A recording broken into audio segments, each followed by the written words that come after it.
ফেসবুকে তাওহিদ হৃদয়ের পোস্টটা দিয়েই গল্পের শুরুটা করা যাক। বগুড়ার মাঠে তাকে দেখে চাতকের মতো অপেক্ষা করেছিলেন যে হৃদয়, তাকে ওয়ানডে অভিষেকের ক্যাপটাও পরিয়ে দিয়েছিলেন মুশফিকুর রহিম। হয়তো হৃদয় চেয়েছিলেন বলেই মুশফিকের এই বিদায় বেলায় অকপটে জানিয়ে দিয়েছেন মিস্টার ডিপেন্ডেবলকেই আইকন মেনে এসেছেন সবসময়।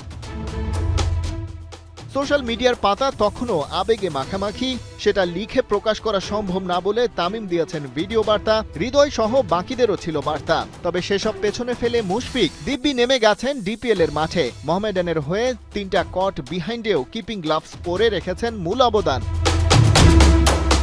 তামিম, হৃদয় আর মুশি তিনজনই বৃহস্পতিবার ছিলেন মিরপুরের ড্রেসিং রুমে।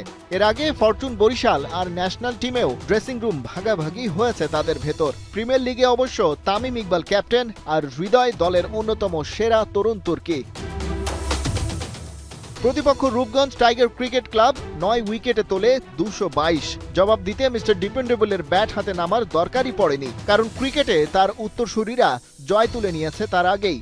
হৃদয় খেলেছেন 47 বলে 74 রানের ঝলমলে এক ইনিংস, ছিল 11টা বাউন্ডারি আর একটা ওভার বাউন্ডারি। রান তুলেছেন 150+ স্ট্রাইক রেটে।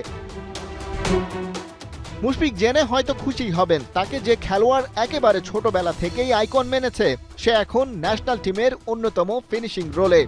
সব সময় হৃদয় মনের মতো ইনিংস খেলতে না পারলেও 22 গজে প্রায়ই ঠিকই তাকে দেখা যায় ছড়ি ঘোরাতে, বোলারদের শাসন করতে। তবে সামনের লম্বা সময় মুশির রোলটাই হয়তো হৃদয় প্লে করবেন বাংলাদেশের জার্সিতে। খালিদ জামিল, 71।